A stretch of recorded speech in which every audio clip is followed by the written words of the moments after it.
Zijn printen, die het meest uitdrukken binnen van houtsnijwerk, hing je in haast alle wiskundelokalen en bleven hield weer nieuwe generaties vernuvrien.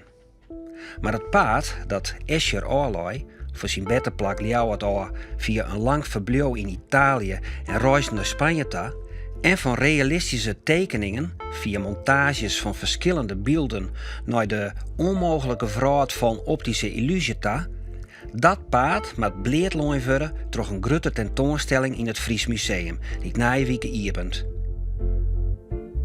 Wat we vooral willen laten zien is dat zijn werk als het ware een optelsom is van de technieken die hij zich heeft eigen gemaakt gedurende zijn leven, de ervaringen die hij opdeed en vooral ook de plekken die hij bezocht.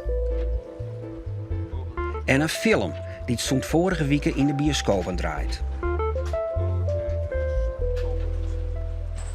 Je moet Escher zien als een grijze muis die wereldberoemd wordt.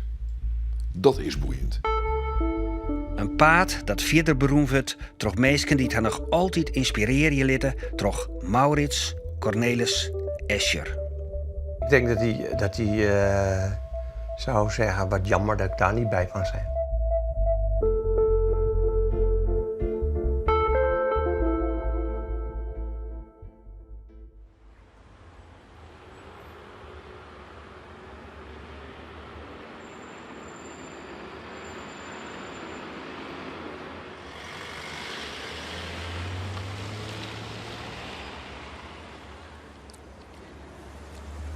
Here on this side we have the Roman Forum. Foro Romano, yeah.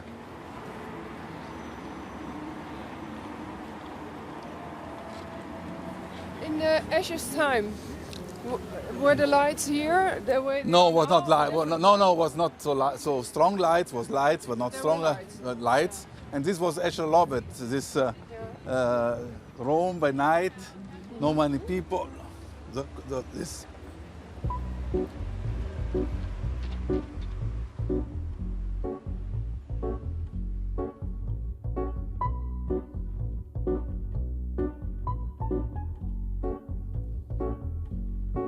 And he was using the technique, the Escher, all these prints are made with a special technique. So most of them are woodcuts, and there is also a wood engraving, but always on wood. And he was using a technique what is making only a certain sign. For example, only lines, only little squares, only little crosses. It's like a divisionism technique. So it is, and only by the concentration of these signs, on these lines, you see the picture.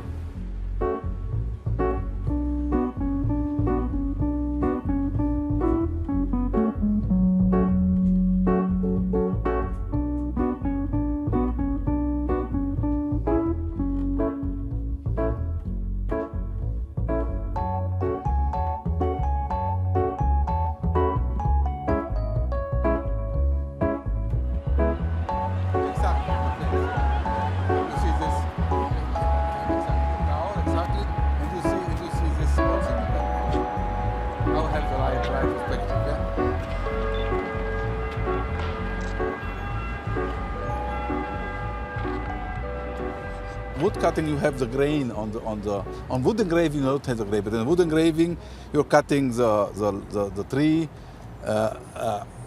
not according the grain, but orthogonal to the grain. Then it's much easier to make little details. But if you work with wood cut it in the grain direction, you need to find also the way, because your knife is also following the grain. You know, it's not easy. And Escher was a master in this. Also, this part of Escher's art is important because he was looking to methods to represent things by woodcuts. He was exploring different techniques, and actually also the perspective. He was studying the perspective, how to represent things in the proper way, and he will use this knowledge also later. So it is part of his path to the later big prints and big art. Yeah. This tower, there's a church, and behind the other tower.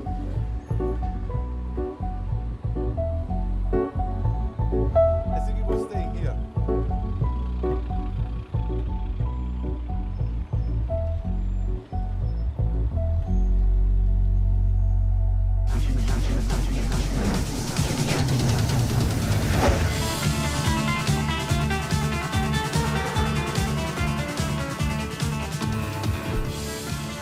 Het is niet een man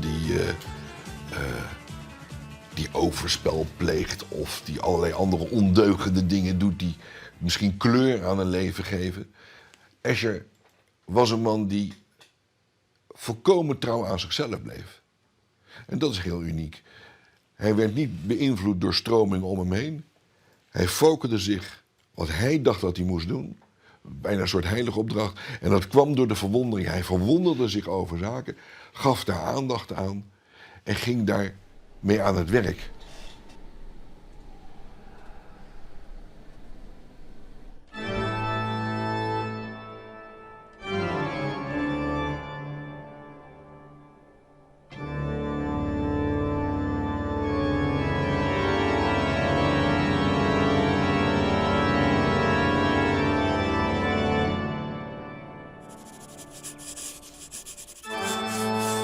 Zo maak ik een tekening van bomen. In het resultaat voel ik sterk de processiegedachte.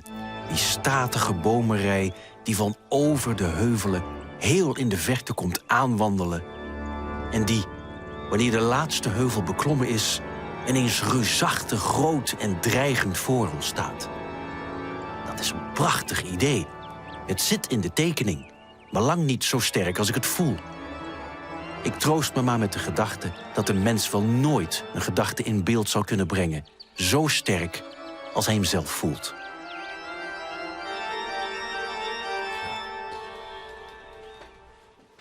Met deze tekeningen was hij 22 jaar. En dan zegt hij, ik kan niet uitdrukken wat ik zelf voel. Niet zo goed als ik het zelf voel. Dat is de story of his life. Hij wordt geraakt door de verwondering. Blijft eeuwig trouw aan die verwondering. Tenminste, zijn hele leven trouw aan die verwondering. Maar hij komt nooit, volgens zijn gevoel, zo dicht bij dat gevoel als hij het zou willen. En dat is hier al op zijn 22e. En aan het eind van zijn leven zegt hij min of meer nog hetzelfde. Dit is het boek van De Werelden van M.C. Escher. Dat was in 1971 het boek van de maand in december. En dat heb ik van mijn ouders gekregen.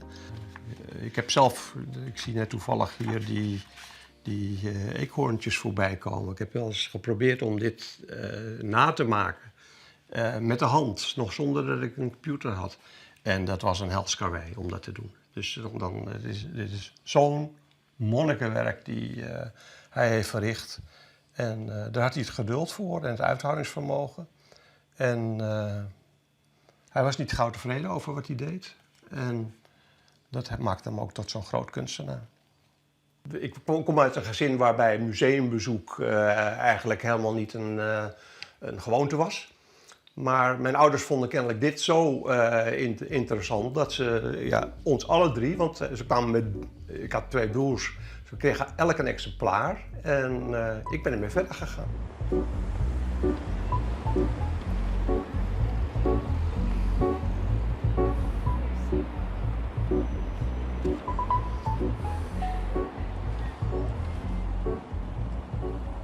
The piece of art are finally the wood prints in Escher's mind. Why? Because he says the drawings are only preparation. Then I make the wood block or also the stone. And this was the way then to make the prints. And the prints was art and he signed it only the prints. But he did not make one print, he made Yes, you know, 10 or 20 because or 30. Escher's idea was that art is something you have to possibility to replicate it. It's a social idea of art, that art is not only a single piece, but it's something people can have in multiple examples. Yeah.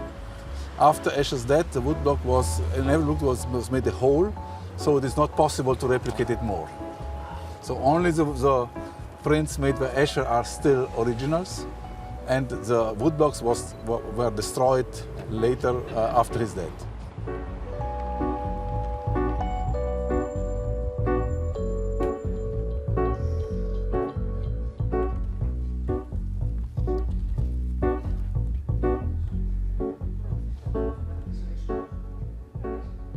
Wij willen Sjen dat Escher een vervent reiziger wie. En we willen ook zien wat voor invloed dat Han had op zijn werk. We kennen Escher heel goed van die wiskundige, complexe voorstellingen. Maar het wie ik een reiziger en het wie zeker die periode dat er in Italië leefde, is heel belangrijk geweest voor zijn werk. En hij had er echt prachtige voorstellingen maken. Dus het is juist belangrijk, denk ik, om die kant van Escher accent te letten. Ja. Het is echt ontzettend mooi hoe hij hier regen of mist weet vast te leggen. Hier ook in die wolken met een paar lijnen. Ja, waarschijnlijk tegenlicht of zonlicht. Of...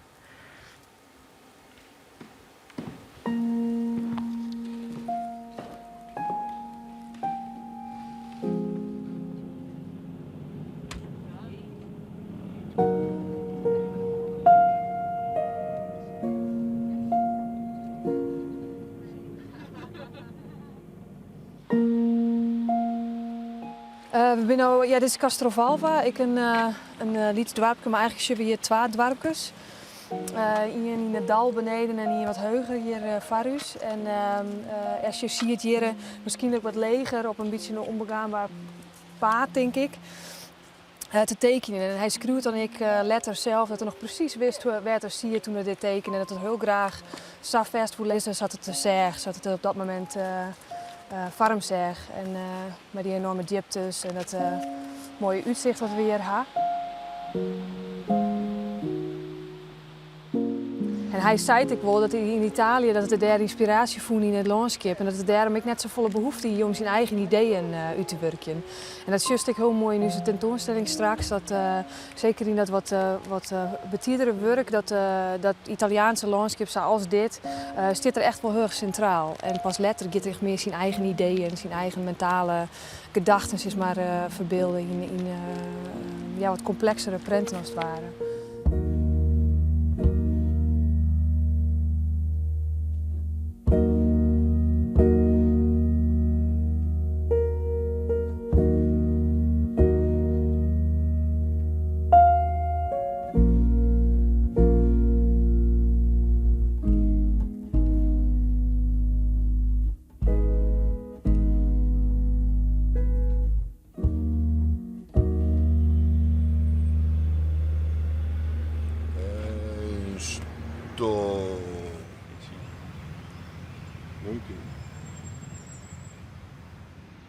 We staan hier bij het plaatsje Atrani. Dat wil zeggen, we staan hier een kleine 100 meter boven Atrani. En het is vrijwel exact de plaats waar Escher zijn prent heeft gemaakt, zijn tekening heeft gemaakt en de prent. En het einde van de beroemde metamorfose. Hij zat hier, bijna hier, 50 meter verderop. Er zitten nu allemaal bomen komen groeien. De steen waar Jetta op zat, is er ook. Kijk eens, hoor eens. Aha, 5 uur.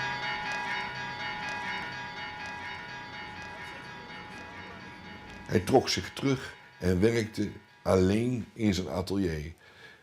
Met de fascinaties en de verwonderingen die hij had opgeslagen, die hij ontdekte, ging hij in zijn atelier werken. En uit het terugtrekken ontstond werk waarmee hij de wereld veroverde. En wat op een gegeven moment zelfs tot een ballast leidde.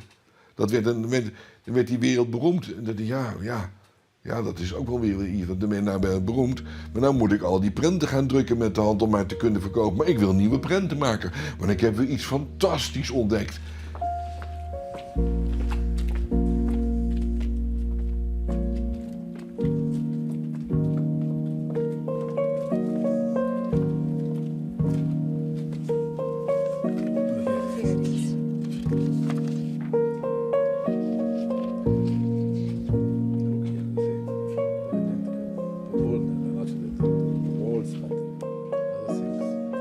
Wat Escher eigenlijk hij wisselde misschien wat oud of hij tekende toch wel vaak echt naar de werkelijkheid en soms broekte er dan meerdere schetsen samen in iets nice. Maar in dit geval wie toch wel heel realistisch wat te maken had. Maar het lijkt wel alsof hij toch voortdurend een fascinatie hier van treppen en steegjes en fjouwe kanten, vormen. Ja, dat zoest wel zitten. Zeker als je ronger is. In dit dorp kwamen al die treppen. En, dus dat liep het haast voor zo dat het wat anticipeert op wat er later komt. Hè? Al die trapprenten die we van Escher zo goed kennen. Maar die weerwaarts van treppen die zowel naar onder als naar boven gaan. En, dus ja, wellicht had het dat hier had dit hem inspireerd om dat soort prenten te maken. Ja. Is een struik gegroeid in 30 jaar? Wat zeg ik, 70 jaar? Kijk, nu gaat zo'n mevrouw weer precies naar.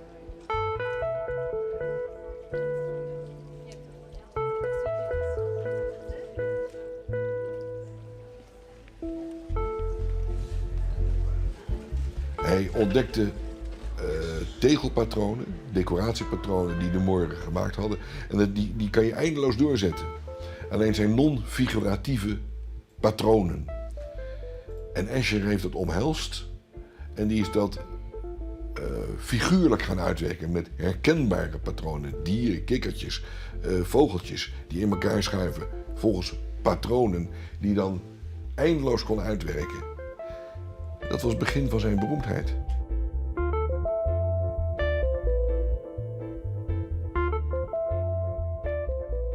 Er zijn 17 systemen waarbij je vlak mee kan vullen. Dat zijn met basisfiguren. Je kan het parallelogram als basisfiguur nemen, de rechthoek, het vierkant, de ruit en de zeshoek. Daar kan je dus de ruimte zodanig vullen zonder dat daar naden tussen zitten. Hij kende die systemen. Die had hij dus van zijn broer Beer eigenlijk al aangeleverd gekregen. Het moeilijke van het tekenen van dit soort figuren is dat een lijn die zo'n onderdeel maakt van zo'n vlakvulling aan weerskanten van de lijn een betekenis heeft. Dus zo'n lijn maakt onderdeel uit van zowel de figuur die hij probeert te tekenen als de achtergrond, die eigenlijk ook weer diezelfde figuur is, maar dan op een ander plekje. En je ziet dus heel primitief hier als een snavel en een poot en nog een poot en een hand hier en hier. Dit moet nog een hand worden. Dit is dus dit is het eindresultaat.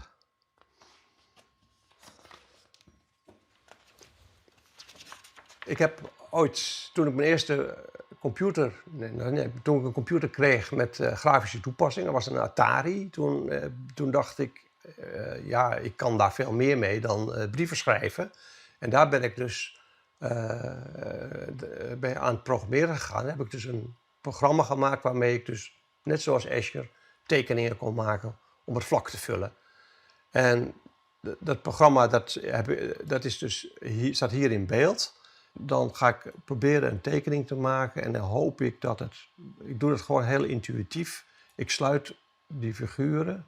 Nou, en dan dit zou bijvoorbeeld toch al, als ik hier een oogje teken en hier zie je bij wijze van spreken een staart, zou ik hier met veel puzzelen nog wel eens een vogeltje of een vis van kunnen maken.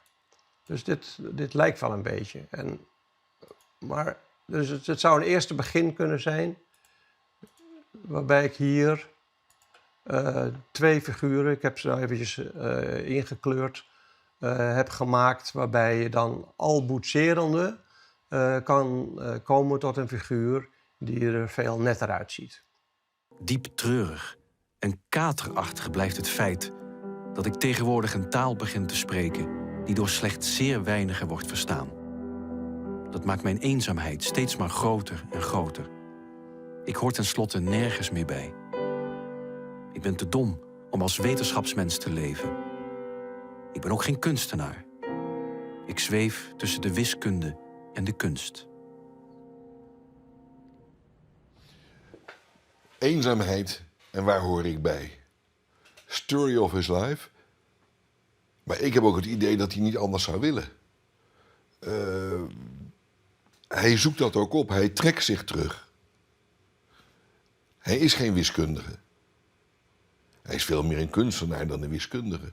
Maar hij gebruikt de wiskunde op zijn manier, want hij is geen wiskundige.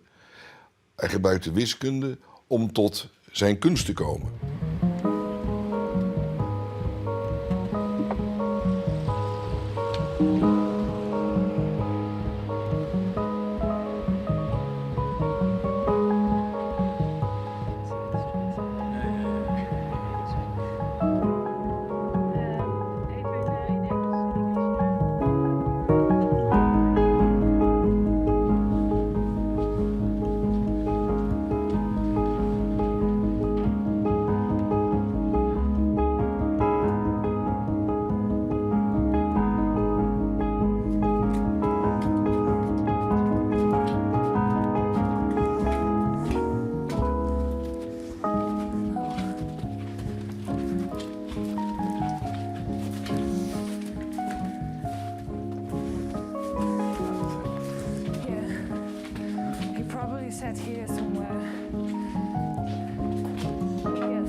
betterplak van de optische illusionist Escher. Dat is wel een mooi beschreven inderdaad. Dat zou hoe het was dit kennen, ja. Ja, want hier is wel, of tenminste de tekening die Escher hier maken had, had er inderdaad broekt voor stel even mijn spiegel. En dat wordt voor jongens hier van zijn eerste optische illusies, waarin hij echt radicaal twee hele verschillende dingen bij elkaar brengt, als het ware. Ja. En die hele periode daarvoor bieden daar nog net tot elkaar aan.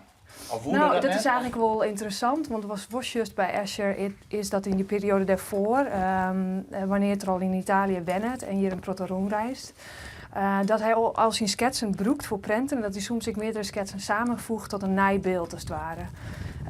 Bijvoorbeeld, er is een prent van een klooster en dan had er daar 4 dagen jeder een beam ergens tekenen en dan had hij die beam aan het beeld toevoegd. Dus er wordt een heel naaibeeld als het ware. Dus daar is er eigenlijk al aan het monteren of iets naais aan het maken.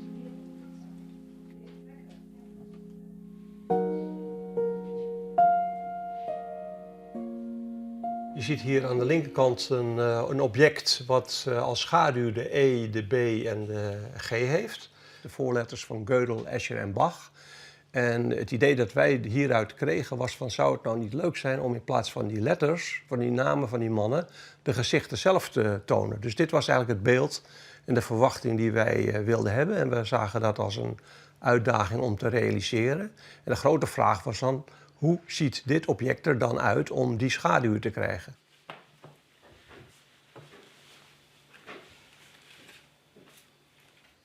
Dan heb ik dit object gemaakt samen met Walt van Ballengooien. Ja, dit object is op verschillende manieren te bekijken. Onder andere in deze spiegel. Dit is een driehoekige spiegel. En als ik hem zo neerzet, dan kan je in de punten van de driehoeken kan je de afbeelding zien.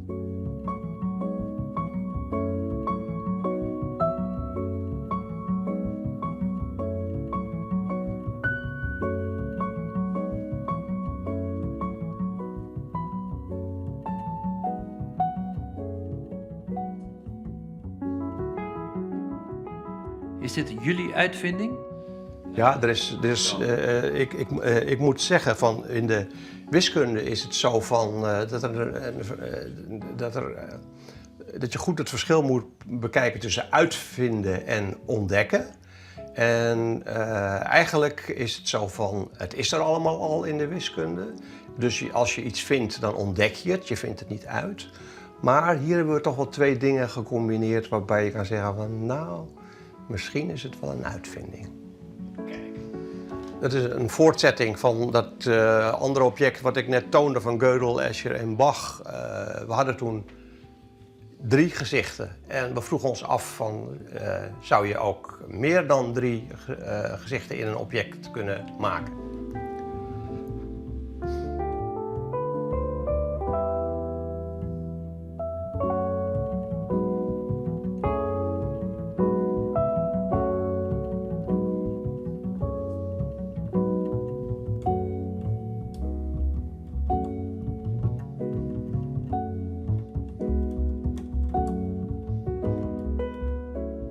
In Stockholm is een conferentie over kunst en wiskunde. Het is een hele week voor mij feest.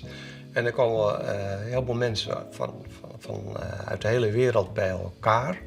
En daar gaan we dat tonen. En jullie zijn de eerste ter wereld die zo'n soort 4D-voorstelling op deze manier hebben gemaakt. Dit is niet eerder vertoond, door wie dan ook. Ja. En dan drinken we een borrel op Escher? Ja, met dank aan Escher, want hij is toch wel de inspiratiebron. Mijn prenten, die trouwens geen van alle ooit gemaakt werden met het primaire oogmerk iets moois te maken, kosten mij gewoonweg hoofdbrekens. Dat is dan ook de reden dat ik mij te midden van mijn collega's nooit volkomen op mijn plaats voel. Zij streven in de eerste plaats schoonheid na. Misschien streef ik wel uitsluitend verwondering na. Hij genoot niet zozeer van het succes, maar hij genoot het meest van zich in dienst van zijn eigen kunst stellen. Het ontwerpen van nieuwe ontdekkingen weer tot nieuwe prenten. Hij zegt aan het eind van zijn leven, ik kan nog wel een tweede leven vullen met mijn prenten. Dus hij kon nog wel 70 jaar doorgaan. Nou, dat zegt wel wat. Dat betekent dat hij onuitputtelijk nog, of laten we zeggen, dat de wereld voor hem een onuitputtelijke bron was van verwondering. Fascineert het hij zelf? Nou, ik vind het wel echt heel mooi om te kunnen, te kunnen litten dat Escher volle meer is dan een wiskundige. Zo wordt het toch soms nog wel eens sjoen. En het wie echt iemand die echt puzzelde visueel en puzzelen wie op zijn voorstellingen, hè, die letterenvoorstellingen. Maar het is echt heel mooi om hem ook als maker te kunnen litten, als creatief iemand. Ja. Voelt u zich in zekere zin opvolger van Escher? Nou, niet qua... in zekere zin wel. Maar ik denk dat hij als grafisch vakman voor mij een onbereikbaar vakman is. Dat zou ik niet kunnen. Maar misschien dat hij het met de computer niet zo goed had kunnen vinden. Wat we juist hem willen leren is dat hij in Leeuwarden geboren is. En voor u is dat een mooie aanleiding om Escher toch dat podium te bieden wat we willen. Ja. En dat wij hem misschien al net als de Grutte Vries joggen, dat hindert niks? Dat hindert niks, nee.